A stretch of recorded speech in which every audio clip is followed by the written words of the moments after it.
बीते 24 घंटों से राजनीति में एक ही चर्चा है कि अखिलेश यादव और मायावती की मुलाकात में क्या बात हुई।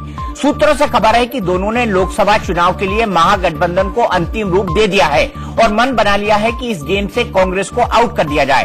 हालांकि अखिलेश यादव अब भी कह रहे हैं कि वो बुआ को हैप्पी न्यू ईयर बोलने गए थे, बस और कुछ नहीं। नए साल में बुआ बबुआ की मुलाकात।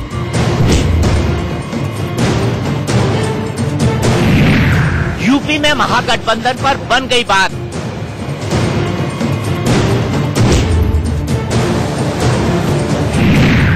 आरएलडी का एसपी बीएसपी महागठबंधन में स्वागत।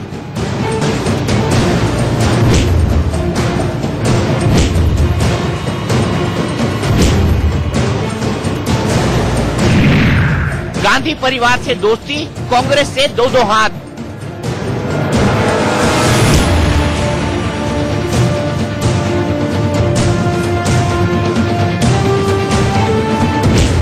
बीएसपी सुप्रीमो मायावती और समाजवादी पार्टी के अध्यक्ष अखिलेश यादव की मुलाकात के बाद यूपी में लोकसभा चुनाव को लेकर सियासी पारा चढ़ गया है। खबर यही है कि अखिलेश यादव ने शुक्रवार को नई दिल्ली में मायावती के आवास पर जाकर मुलाकात की। मायावती और अखिलेश के बीच करीब 3 घंटे तक बातचीत हुई। माना जा रहा है कि मायावती और अखिलेश ने यूपी की 80 लोकसभा सीटों पर बीजेपी को हराने का चक्रव्यूह तैयार कर दिया है। बस ऐलान करने के लिए सही वक्त का इंतजार है। मुलाकात चली दिल्ली में मायावती जी के साथ, किस तरह का स्वरूप रहा था गठबंधन का? देखिए, नए साल पे बधाई दी गई और कुछ जगह बातचीत हुई है, क्योंकि जब मिले तो बातचीत हुई, लेकिन अभी कुछ कह पाना मुश्किल है। क्या ये 15 जनवरी को सर ऐलान होने की बात कही जा रही थी? 15 जनवरी को तो आप क्यों अनुमान लगा रहे हैं कि 15 जनवरी को ही ऐलान होगा? लेकिन गठबंधन की सीटों को लेकर सर सुबह से चर्चा है। अच्छा, मैं देख रहा हूँ सुबह से चर्चा है। अभी अखिलेश यादव बेशक खुलकर नहीं बोल रहे, लेकिन समाजवादी पार्टी और बीएसपी के नेताओं की बॉडी लैंग्वेज से ही साफ है कि महागठबंधन को लेकर मायावती के साथ बातचीत फाइनल राउंड में है। सीटों के बंटवारे का फॉर्मूला भी करीब करीब तय है। सूत्रों का कहना है कि 15 जनवरी को मायावती का जन्मदिन है। मायावती गैर कांग्रेस गैर बीजेपी नेताओं की मौजूदगी में जन्मदिन का जश्न मनाएंगी। महागठबंधन का औपचारिक ऐलान मायावती के जन्मदिन के मौके पर हो सकता है। मायावती की हरी झंडी मिलने से पहले महागठबंधन पर बयान देने की मनाही है। कुछ ही दिनों की बात है, इसलिए समाजवादी पार्टी के बड़े नेता भी कह रहे हैं कि मायावती और अखिलेश के ऐलान का इंतजार करिए। गठबंधन को लेकर लगभग सपा बसपा में फार्मूला तैयार हो गया। किस तरह का फार्मूला है? कांग्रेस को उससे क्यों रखा गया? ये मुझे तो जानकारी नहीं है। ये जानकारी हो सकती है तो केवल अखिलेश और मायावती जी को ही हो सकती है। कब इसका औपचारिक ऐलान होने जा रहा है गठबंधन में? क्या औपचारिक ऐलान कब होगा गठबंधन का? अगर कोई बात हो गई है तो? अगर बात हो गई है ये भी मुझे नहीं मालूम है। ये भी ऐलान अगर करेंगे तो वही दोनों लोग करेंगे, बहन मायावती और अखिलेश यादव। गठबंधन को लेकर चर्चा हुई है, सीटें कुछ कंफर्म हुई है। मैंने कहा ना, गठबंधन पर राष्ट्रीय नेतृत्व बोलेगा। हम लोग गठबंधन पर कुछ बोलने की स्थिति में नहीं। समाजवादी पार्टी के राष्ट्रीय अध्यक्ष जी ने फार्मूला निकाला था गोरखपुर में, जिससे मुख्यमंत्री को हराया, फूलपुर में उप मुख्यमंत्री को हराया, कैराना नूरपुर में भाजपा को हराया। उसी फार्मूले से उत्तर प्रदेश से भारतीय जनता पार्टी को हराएंगे।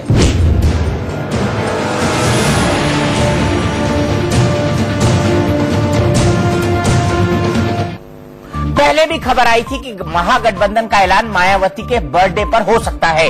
तब भी कांग्रेस महागठबंधन के सीन से बाहर बताई जा रही थी।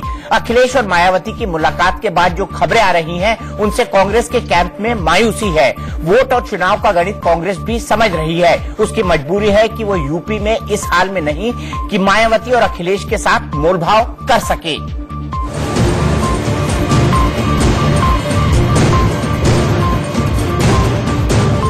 बीएसपी और समाजवादी पार्टी की केमिस्ट्री यूपी में जितनी तेजी से आगे बढ़ी है, उतनी ही तेजी से कांग्रेस का गणित बिगड़ रहा है।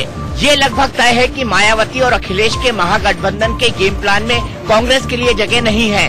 कांग्रेस फिलहाल इस हालत में नहीं है कि वो यूपी में महागठबंधन का हिस्सा बनने के लिए दबाव डाल सके।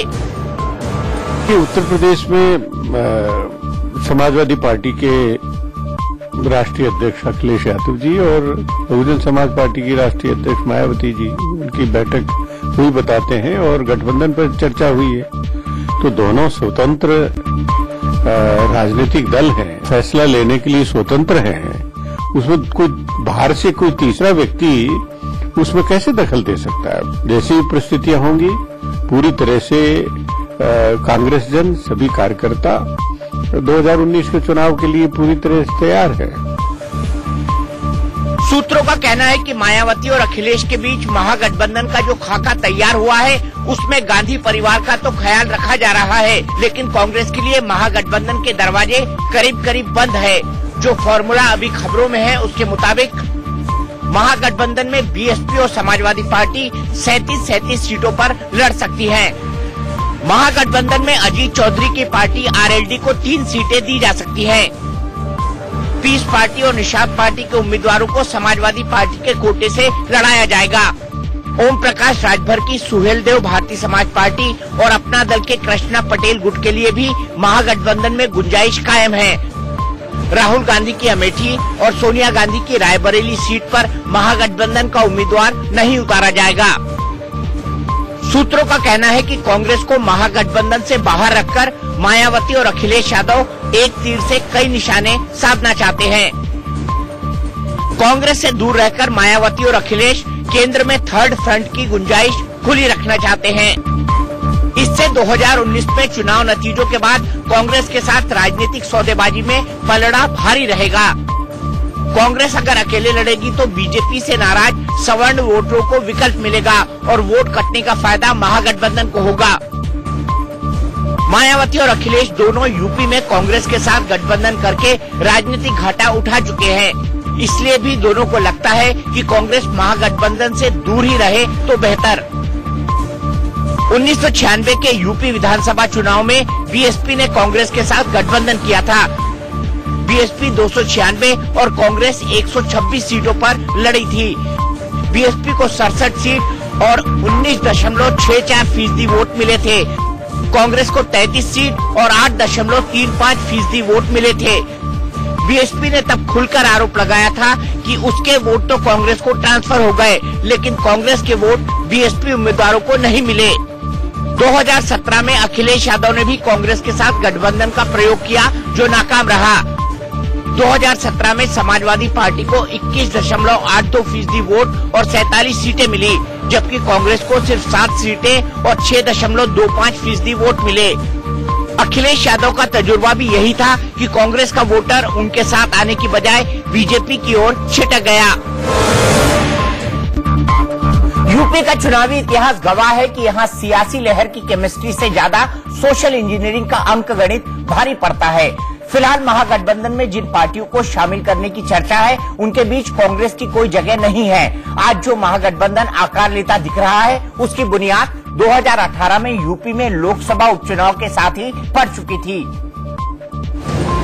कांग्रेस के लिए यूपी में महागठबंधन में जगह क्यों नहीं है, इसका सीधा सा अंकगणित है।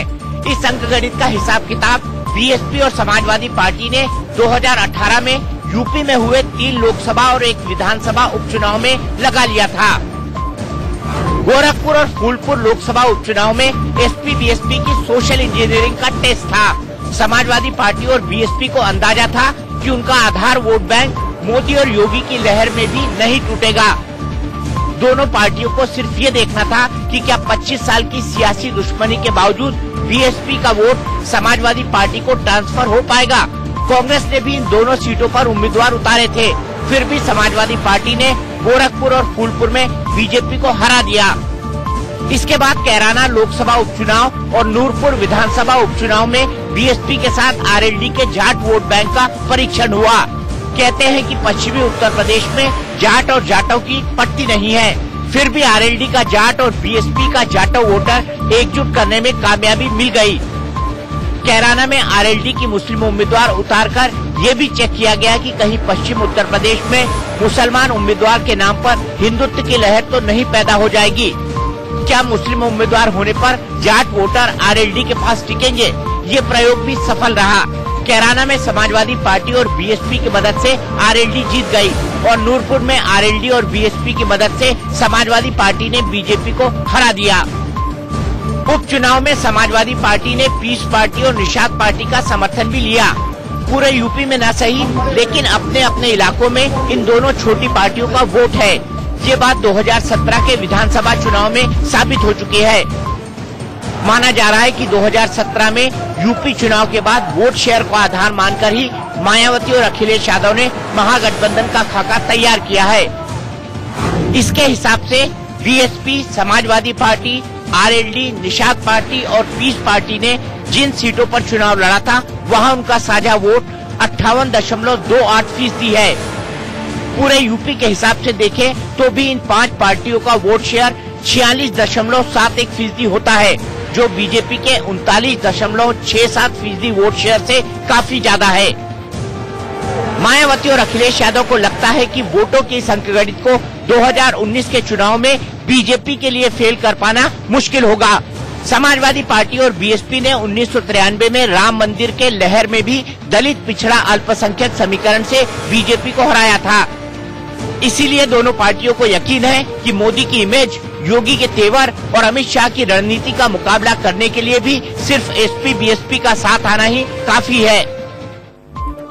यूपी में एक तरफ महागठबंधन को लेकर मायावती और अखिलेश की मुलाकात हुई, तो दूसरी ओर सीबीआई का भूत अखिलेश यादव के पीछे पड़ गया।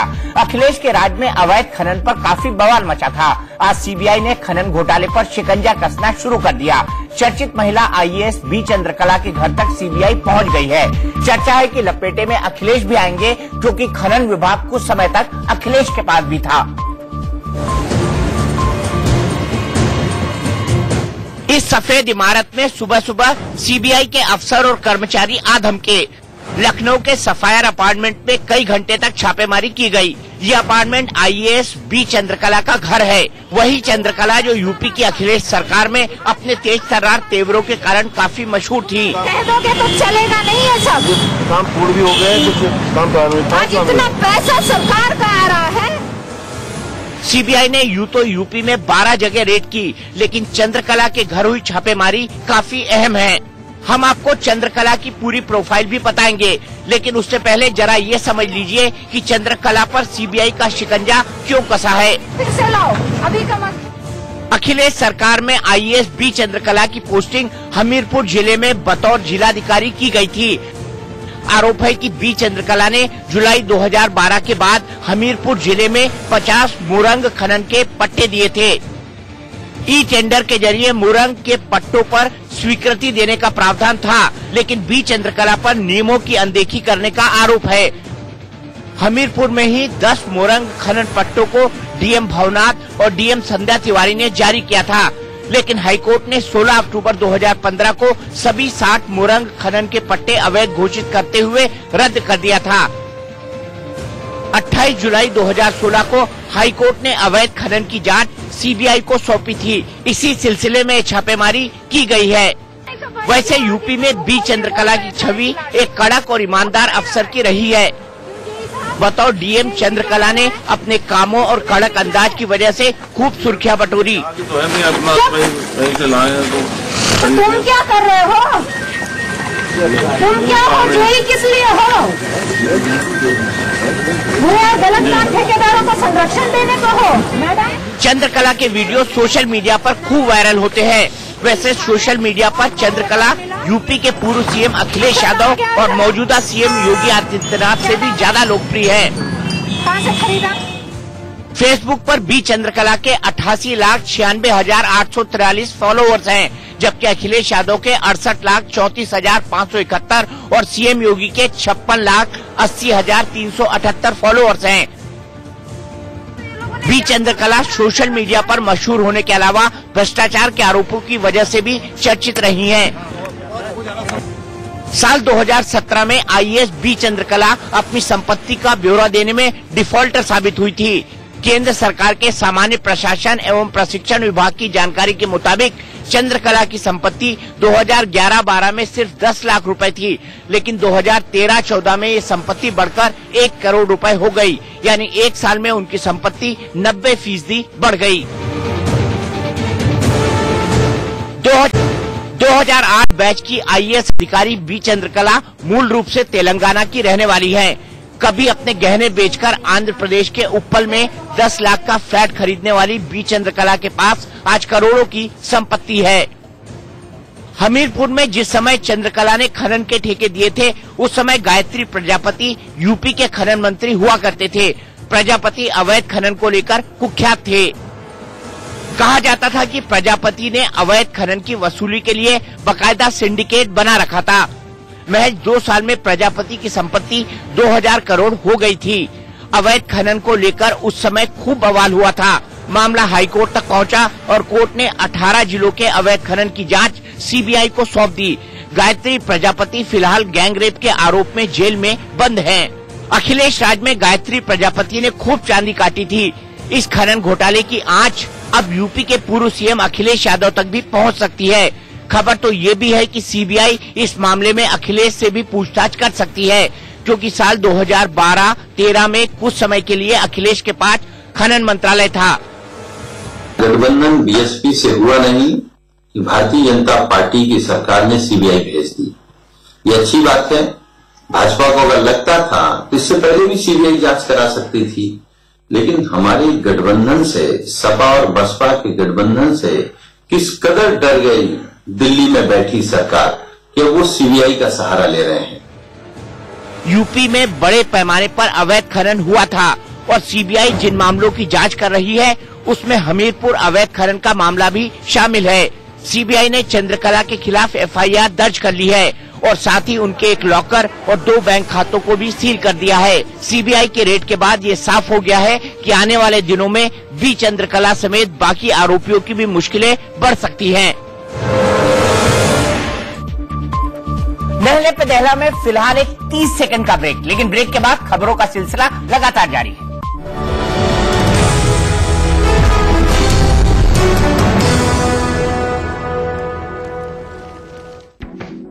एसोसिएट स्पॉन्सर सबका दिल मेरी मुट्ठी में, बस एक चुटकी में MDH पाव भाजी मसाला।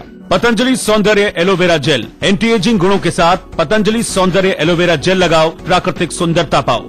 MDH नेचर, प्रकृति जैसी शुद्धता हमारी पहचान। MDH मसाले, the real spice of India. MDH Blue Heaven cosmetics, city girl city style. TVS Apache RTR 164V racing DNA unleashed. Signature blankets, एक प्यार भरा एहसास। और TVS रेडियो, जियो बुलंद बढ़ो बुलंद।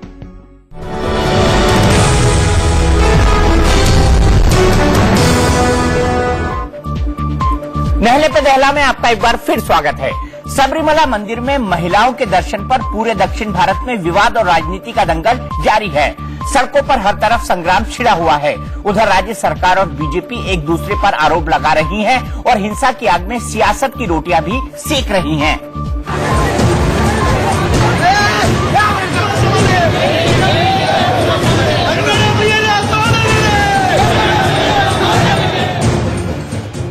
सबरीमला मंदिर में महिलाओं के प्रवेश को लेकर पूरा केरल हिंसा की आग में झुलस रहा है।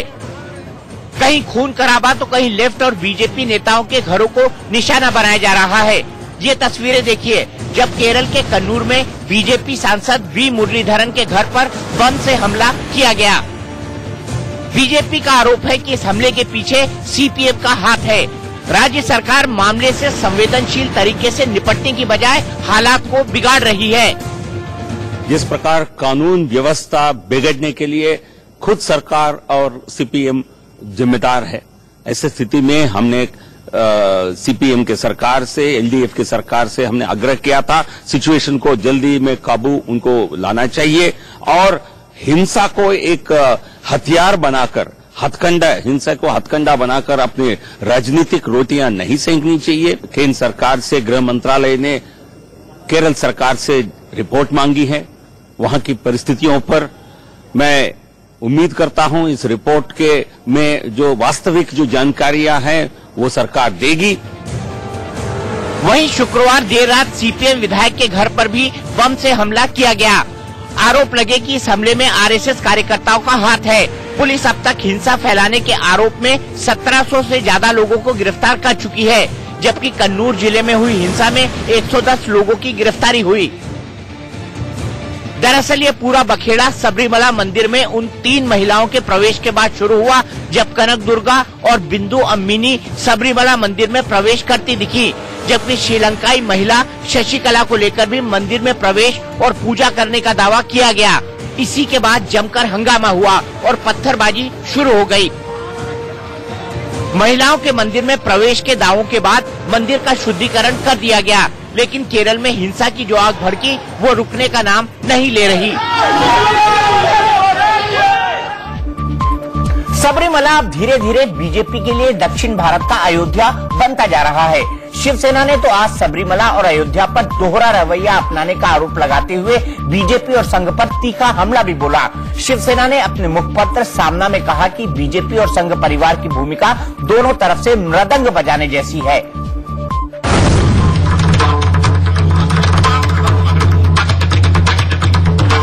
दो 2019 के लोकसभा चुनाव से पहले सियासत का मृदंग बज चुका है। इस मृदंग की ताल संघ और बीजेपी ने छेड़ी है। मृदंग की रागनी पर देश का सबसे बड़ा मुद्दा झूल रहा है।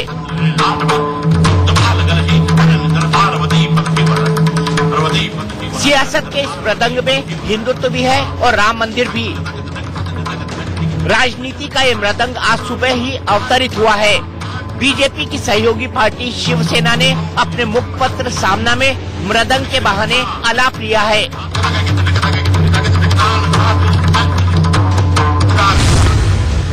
शिवसेना ने सामना में लिखा है कि देश के 2 प्रमुख मंदिरों को लेकर जन भावनाएं तेज हैं। पहला राम मंदिर और दूसरा केरल का सबरीमला मंदिर। इन दोनों मंदिरों के बारे में बीजेपी और संघ परिवार की भूमिका दोनों तरफ से मृदंग बजाने जैसी है। शिवसेना ने कहा कि राम मंदिर पर बीजेपी को कोर्ट का फैसला मंजूर है, जबकि सबरीमला मामले में उसी कोर्ट का फैसला बीजेपी को मंजूर क्यों नहीं। शिवसेना का आरोप है कि आरएसएस ने बीजेपी की मदद से केरल में सबरीमला मुद्दे को भड़काया। शिवसेना ने बीजेपी पर खुलेआम दोहरी राजनीति करने का आरोप लगा दिया है। शिवसेना ने इस बार संघ को बीजेपी के साथ घसीट किया और मृदंग की थाप पर एजेंडे के सुर मिला दिए।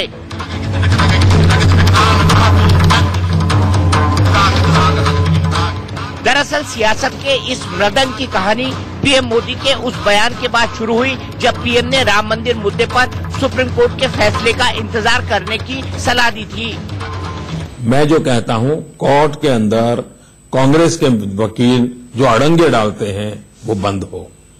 न्याय की प्रक्रिया को न्याय के तरीके से चलने दिया जाए, उसको राजनीति के तराजू से न तोला जाए और मामला न्यायपालिका में है उसको पूर्ण किया जाए।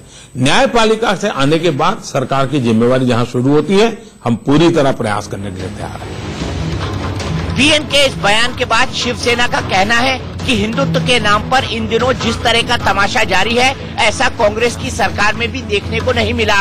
पहला राम मंदिर और दूसरा केरल का सबरीमला मंदिर, इन दोनों मंदिरों के बारे में बीजेपी और संघ परिवार की भूमिका साफ नहीं हो रही।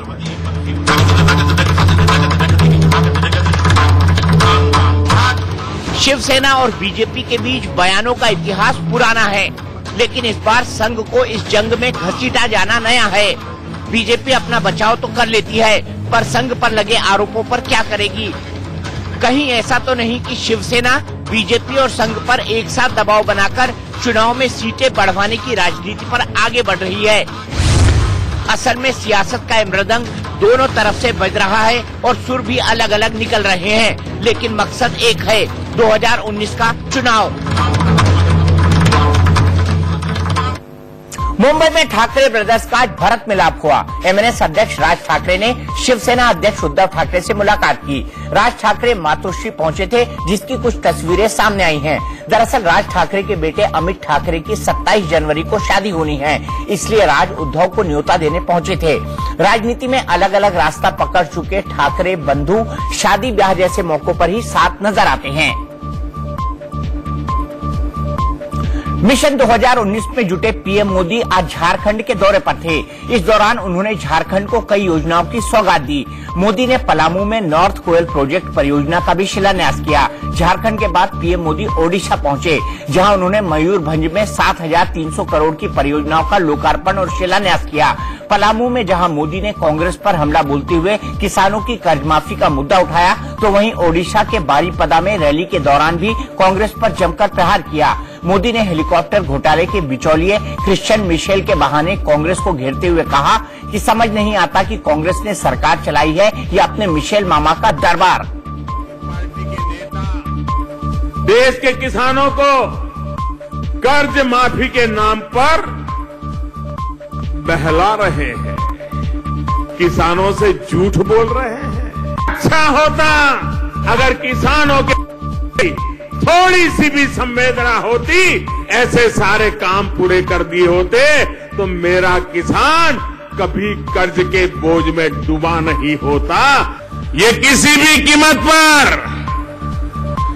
चौकीदार को रास्ते से हटा देना चाहते हैं।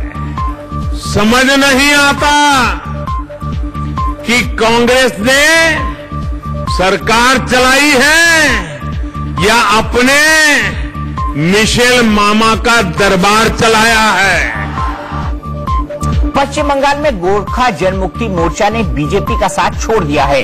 जीजेएम नेता विनय तमांग ने दावा किया कि इस बार हिल्स में वो बीजेपी के झांसे में नहीं आएंगे। उन्होंने बीजेपी को उसके धोखे के लिए चुनाव में करारा जवाब देने की बात भी कही। We are not going to favor Bharatiya Janata Party anymore, and this is the final decision. और इस तरह पश्चिम बंगाल में गोरखा जनमुक्ति मोर्चा ने भी बीजेपी से नाता तोड़ लिया। सिलीगुड़ी में गोरखा जनमुक्ति मोर्चा के सुप्रीमो विनय तमांग ने साफ किया कि उनकी पार्टी बीजेपी के झांसे में अब नहीं आने वाली। साथ ही उन्होंने लोकसभा चुनाव में बीजेपी को करारा जवाब देने का दावा भी किया। We are not going to favor Bharatiya Janata Party anymore, and this is the final decision. विनय तमांग ने बीजेपी पर वोट बैंक के लिए गोरखाओं की भावना से खिलवाड़ करने का आरोप भी लगाया। देखिए, गोरखालैंड का जो सॉल्यूशन है, पहले हम लोग को आइडेंटिटी क्राइसिस को मीटअप करना है। पहले अगर हम लोग आइडेंटिटी क्राइसिस को मीटअप करने के बाद हम लोग ये इंडिया में एक सिटीजन, हम लोग को सेकेंड क्लास सिटीजन के तहत देख रहे हैं। हम लोग चाहते हैं फर्स्ट क्लास सिटीजन को। दरअसल अलग गोरखालैंड की मांग पर पूरी हमदर्दी बरतने के वादे के साथ बीजेपी जीजेएम की मदद से 2009 और 2014 का लोकसभा चुनाव जीती थी। लेकिन साल 2017 में हुए गोरखा आंदोलन में बीजेपी धर्म संकट में थी कि वो गोरखालैंड का समर्थन करे या न करे। इन्हीं वजहों को मुद्दा बनाते हुए जीजेएम ने आखिरकार बीजेपी का साथ छोड़ दिया। आंध्र प्रदेश के मुख्यमंत्री चंद्रबाबू नायडू की धमकी देने की तस्वीरें कैमरे में कैद हो गयीं। नायडू ने काकीनाडा में बीजेपी कार्यकर्ताओं को धमकाया और उनसे पंगा न लेने की नसीहत तक भी डाली। आंध्र प्रदेश के काकीनाड में सीएम चंद्रबाबू नायडू का एक महिला से बहस करने का वीडियो वायरल हो गया, जिसमें देखा गया कि बीजेपी कार्यकर्ताओं के काफिला रोके जाने से नाराज चंद्रबाबू नायडू माइक लेकर बीजेपी के एक महिला कार्यकर्ता से उलझ गए।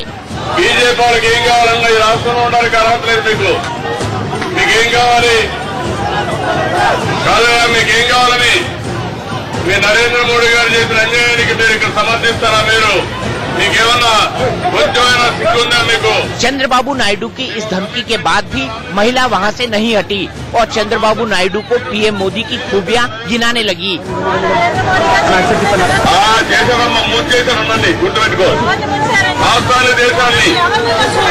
महिला के इस जवाब से झुंझाए चंद्रबाबू नायडू ने बीजेपी कार्यकर्ताओं को मोदी का समर्थन करने पर बर्बाद होने की धमकी तक दे डाली।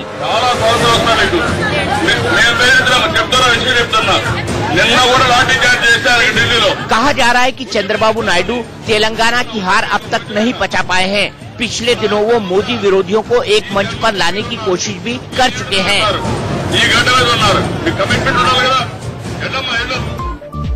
मोदी सरकार की लगातार आलोचना करने वाले एक्टर प्रकाश राज ने बेंगलुरु में दिल्ली के डिप्टी सीएम मनीष सिसोदिया से मुलाकात की। सिसोदिया और प्रकाश राज ने बेंगलुरु में आम आदमी पार्टी के कार्यकर्ताओं के बीच भाषण भी दिया। इसी हफ्ते मंगलवार को प्रकाश राज ने राजनीति में आने की औपचारिक घोषणा की थी। प्रकाश राज ने कहा कि वो 2019 का लोकसभा चुनाव निर्दलीय उम्मीदवार के रूप में लड़ेंगे। प्रकाश राज ने ट्वीट किया था कि सभी को नए साल की मुबारकबाद, नई शुरुआत और जिम्मेदारियां। आपके समर्थन से मैं आगामी लोकसभा चुनाव निर्दलीय उम्मीदवार के रूप में लड़ूंगा। संसदीय क्षेत्र के बारे में अब की बात जनता की सरकार। पत्रकार गौरी लंकेश की हत्या के मामले में न्याय की मांग करने वालों में प्रकाश राज भी शामिल थे। गौरी की सितंबर 2017 में उनके घर के बाहर गोली मारकर हत्या कर दी गई थी। प्रकाश राज ने पहले दावा किया था कि प्रधानमंत्री नरेंद्र मोदी की आलोचना करने के कारण बॉलीवुड में उन्हें फिल्में मिलनी बंद हो गई हैं। नसीरुद्दीन शाह इन दिनों देश में असहनशीलता पर छिड़ी बहस का नया चेहरा बने हुए हैं। बुलंदशहर हिंसा और विराट कोहली पर बयानबाजी के बाद शाह के एक और बयान ने हंगामा मचा रखा है। एक वीडियो में शाह कह रहे हैं कि देश में नफरत और जुल्म का बेखौफ नाच जारी है। नसीरुद्दीन शाह के इस बयान पर राजनीति से लेकर बॉलीवुड तक बवाल मचा हुआ है। अब हक के लिए आवाज उठाने वाले जेलों में बंद हैं। कलाकार, फनकार, अदीब, शायर सबके काम पे रोक लगाई जा रही है। जर्नलिस्ट को भी खामोश किया जा रहा है। मजहब के नाम पर नफरतों की दीवारें खड़ी की जा रही हैं। मासूमों का कत्ल हो रहा है। पूरे मुल्क में नफरत और जुल्म का बेखौफ नाच जारी है और इस सब के खिलाफ आवाज उठाने वालों के दफ्तरों पर रेड्स डाल के, उनके लाइसेंस कैंसिल करके, उनके बैंक अकाउंट फ्रीज करके उन्हें खामोश किया जा रहा है ताकि वो सच बोलने से बाज आए। नसीरुद्दीन शाह का ये नया बयान है जिस पर हल्ला मचा हुआ है। एमनेस्टी इंटरनेशनल इंडिया की तरफ से जारी इस वीडियो में नसीरुद्दीन शाह ने एक बार फिर मोदी सरकार पर अभिव्यक्ति की आजादी को दबाने का आरोप लगाया है। जैसे ही ये बयान सामने आया, असहिष्णुता पर जारी बहस और गर्म हो गई। चुनाव से पहले असहिष्णुता का चेहरा बन चुके नसीरुद्दीन शाह के बयानों को आधार बनाकर विरोधी दल मोदी सरकार को घेरने में जुटे हैं। वहीं बीजेपी शाह पर हमलावर है। ये देखिए दोगलापन है नसीरुद्दीन शाह का। भाई मुखालफत करने का तरीका अलग होता है। इस तरह की वीडियो जारी करके सिर्फ अपने आप को एक्सपोज और अपने आप को लोगों की नजर में नीचा गिरा के अपने फायदे के लिए काम करने वाले नसीरुद्दीन शाह पूरी तरह एक्सपोज हो रहे हैं इस वीडियो के द्वारा। सियासी गलियारों में शाह के बयानों पर राजनीति जारी है। वहीं बॉलीवुड से भी शाह के बयानों पर मिलीजुली प्रतिक्रियाएं सामने आ रही हैं। इतना तो साफ है कि लोकसभा चुनाव से पहले न ही नसीरुद्दीन शाह चुप होने वाले हैं और न ही उनके बयानों पर सरकार को घेरने वाले विरोधी। वैसे भी चुनावी माहौल में ऐसे बयानों की खूब डिमांड होती है। पूर्व प्रधानमंत्री मनमोहन सिंह पर बनी film the accidental prime minister का विवाद अब दिल्ली हाईकोर्ट पहुंच गया है। पूर्व पीएम के मीडिया सलाहकार रहे संजय बारू की लिखी किताब पर यह फिल्म आधारित है। किताब 2014 में ही छप गई थी। किताब का टाइटल भी द एक्सीडेंटल प्राइम मिनिस्टर ही है। यह फिल्म 11 जनवरी को रिलीज होने वाली है और हाईकोर्ट से गुहार लगाई गई है कि इस फिल्म को बैन कर दिया जाए। फिल्म में मनमोहन सिंह का किरदार निभाने वाले अभिनेता अनुपम खेर ने द एक्सीडेंटल प्राइम मिनिस्टर के विवाद पर इंडिया न्यूज से खास बातचीत की। नमस्कार, आप देख रहे हैं ये खास वार्ता इंडिया न्यूज पर। मैं हूं उदय प्रताप सिंह। हमारे संग जुड़ चुके हैं मुख्य अभिनेता film the accidental prime minister के अनुपम खेर। बहुत बहुत स्वागत है आपका इंडिया न्यूज पर। Thank you. पहला सवाल, ये जो बवाल हुआ है, जो राजनीतिक कंट्रोवर्सी हुआ है इस फिल्म को लेकर, क्या हमेशा आपको आशंका थी कि ये जरूर होगी, ये मुमकिन था? क्योंकि ये फिल्म राजनीतिक है और जब किताब भी निकली थी तो एक कंट्रोवर्सी हुआ था। हाँ, मुझे पता था कि हम सारे फिल्म वालों को, जिनमें भी जिसमें फिल्म से जुड़े हुए लोग थे, हमको पता था कि हमने एक विवादित फिल्म के किताब के हमने जो राइट्स लिए हैं, तो इसमें 100% होगा। पर इतना ज्यादा हमें आशंका नहीं थी क्योंकि 4 साल से किताब जो है वो पब्लिक डोमेन में है। जब प्रोड्यूसर सुनील बोरा ने इसको डिसाइड किया था बनाने के लिए, तब भी अनाउंस हुआ था हर पेपर में। फिर जब मेरा अनाउंसमेंट हुआ था तब भी हुआ था। पिछले 1.5 साल से जब से फिल्म की शूटिंग चल रही है, हमने हर कदम पे बताया कि हम फिल्म बना रहे हैं। और विवाद में जरूर थी, मगर किसी ने आपत्ति नहीं की थी, क्योंकि अगर आपत्ति की होती या कुछ प्रॉब्लम किया होता तो वो संजय बारू जी को उनके ऊपर केस करते, मनमोहन सिंह खुद या फिर जितने भी बाकी अफेक्टेड लोग हैं, अगर किसी ने ऐसा किया नहीं था। बट वो फिल्म का जो माध्यम है वो बहुत पावरफुल होता है। फिल्म देख के लगता है कि ये तो, अरे हम तो ऐसे नहीं लगते हैं, हम तो ये तो अभी इलेक्शन से पहले ये फिल्म आ रही है तो बड़े परेशान करेगी, बट हाँ ठीक है। तो भैया अब हम उस वातावरण में रह रहे हैं जहाँ विवाद जो है वो किसी भी चीज पर हो सकते हैं। उसके लिए जरूरी नहीं फिल्म बनाना, आपको एक डायलॉग भी बोल दें गलत या सही भी बोल दें, उसके इंटरप्रिटेशन से विवाद हो सकते हैं। जी, आप अपने राजनीतिक विचार के बारे में को काफी प्रकट करते हैं और काफी खुल के बोलते हैं। आपने पहले भी बोला है डॉक्टर मनमोहन सिंह की कार्यकाल की काफी प्रशंसा आपने नहीं की थी, तो ये फिल्म करने के बाद और उनकी जिंदगी के बारे में और जानने के बाद क्या आपका नजरिया बदला है उनको लेकर? एज ए पर्सन मुझे हमेशा वो अच्छे लगते थे, अभी भी अच्छे लगते हैं और तब भी अच्छे लगते थे, और बल्कि अब फिल्म करने के बाद और अच्छे लगते हैं, क्योंकि अगर मैंने उनको तकरीबन 1-1.25 साल उनको मैंने जिया है। वो हमेशा वेल इंटेंशनल पर्सन है, उनकी जो इंटीग्रिटी है उसको तो कोई छू नहीं सकता है। ग्रेट इकोनॉमिस्ट ऑल्सो, कमजोर थे जो क्योंकि उन्होंने उनके कार्यकाल में काफी सारे स्कैंडल हुए, काफी सारे ऐसी सिचुएशंस हुई, 2G 3G वगैरह की काफी आलोचना वगैरह हुई थी। इंडिया अगेंस्ट करप्शन का पूरा मुहिम चला था जिसमें मैंने भी भाग लिया था, मगर 2004 से 2014 तक जो हुआ वो हम सबको जग जाहिर है। उसमें कोई हम नई चीज नहीं पेश कर रहे हैं, जो किताब में लिखा है या जो लोगों के सामने टेलीविजन पर हुआ उस सब के बारे में हम सब लोग अच्छी तरह जानते हैं। तो क्या बीजेपी ये फिल्म बना रही है फिर आप कह रहे हैं? नहीं, मतलब लोग कहते हैं ना कि बीजेपी ने ट्वीट किया इस ट्रेलर को, क्यों नहीं करेंगे? I think they looked at an opportunity, उनको एक मौका लगा कि यार ये फिल्म बन रही जिससे हमको फायदा हो सकता है, तो चलो इसके बारे में ट्वीट करते हैं। ये तो politician think like that. Actors का काम है, फिल्म एंकर्स का काम है अपना काम करना, वैसे पॉलिटिशियन का काम है अपना काम करना। तो फिर दूसरी बात, उनको लगता है कि लोग अपने अपनी कमजोरियां ढूंढते हैं, उसके कारण ढूंढते हैं। उनको लगता है कि अनुपम खेर, किरण खेर के हस्बैंड है जो बीजेपी की मेंबर पार्लियामेंट है, अक्षय खन्ना जो है इनके फादर विनोद खन्ना बीजेपी के सांसद थे, हमारे डायरेक्टर हैं उनके फादर चुनाव लड़े थे। तो they have very valid reasons to attack not only BJP but us also, which is fine. So लोग जब सिनेमा हॉल में जाते हैं they don't go as voters, they go as cinema goers. तो वो फिल्म देखने जाएं, उनको अच्छी लगेगी। चलिए, उम्मीद करते हैं हमें भी अच्छी लगेगी, इस अभी से इंतजार है। बहुत बहुत धन्यवाद। आपको तो अच्छी लगेगी? बिल्कुल, मैं उम्मीद कर रहा हूँ जनता को भी अच्छी लगे। And all the very best to you. जैसे आपने कहा था माउंट एवरेस्ट की पीक को आपने क्लाइम किया है, उम्मीद करता हूं कि ये समिट तक आप जरूर पहुंचे। बॉक्स ऑफिस पर भी ऑलरेडी पहुंच चुके किरदार को लेकर, तो समिट पहुंचे बॉक्स ऑफिस को लेकर। Thank you.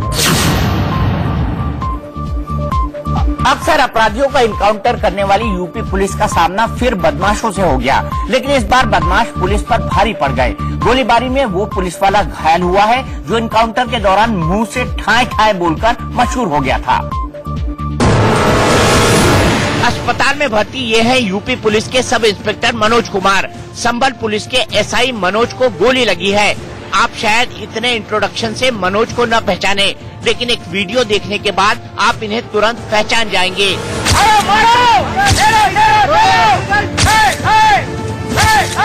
अगर आपने ये वीडियो पहले देखा होगा तो अब आपको याद आ गया होगा कि ये वही मनोज कुमार हैं जिन्होंने मुंह में ठाए ठाए करके बदमाशों को डरा दिया था।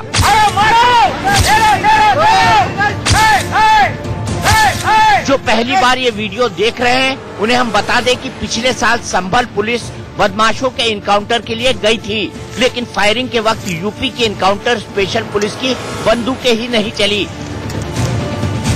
ललकार के चलो, इधर। इसके बाद मनोज कुमार ने मुंह से ठाए ठाए की आवाज निकालकर बदमाशों को डरा दिया था।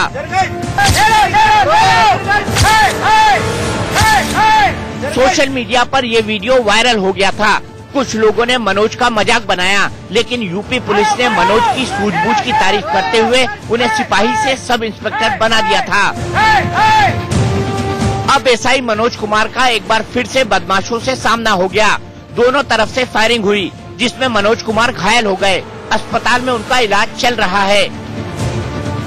दरअसल संभल के आलिया गांव में 2 मोटरसाइकिल पर बदमाशों को देखकर पुलिस ने उन्हें रोकने का इशारा किया, लेकिन बदमाशों ने पुलिस पर फायरिंग कर दी। पुलिस की जवाबी फायरिंग में एक बदमाश घायल हो गया, जबकि दूसरा भाग निकला। इसी मुठभेड़ में मनोज कुमार भी घायल हो गए। वो मोटरसाइकिल सवार आ रहे थे अलिया नेकपुर की तरफ से। उन्होंने पुलिस पे फायरिंग किया। पुलिस पे फायरिंग करने में हमारा एक एसआई घायल हुआ है। हमारा एक एसआई मनोज है, वो घायल हुआ है, वो भी हॉस्पिटल में एडमिट है और अभी उपचार चल रहा है उसका। फिलहाल मनोज की हालत बेहतर है और जल्द ही वो स्वस्थ हो जाएंगे। जम्मू कश्मीर के त्राल में एक बार फिर आतंकियों और सुरक्षा बलों के बीच मुठभेड़ हुई। सूत्रों के मुताबिक त्राल में 3 आतंकियों को सुरक्षा बलों ने घेर रखा है, जिनके हिजबुल से जुड़े होने की आशंका है। सेना के अधिकारियों के मुताबिक सुरक्षा बलों को त्राल के अविरल गांव में आतंकियों के छिपे होने की जानकारी मिली थी, जिसके बाद शनिवार सुबह घेराबंदी और सर्च ऑपरेशन चलाया गया। इसी दौरान एक घर से आतंकवादियों की ओर से गोलीबारी हुई, जिसका सुरक्षा बलों ने भी जवाब दिया। इससे पहले गुरुवार को भी सेना ने मुठभेड़ में 3 आतंकियों को मार गिराया था।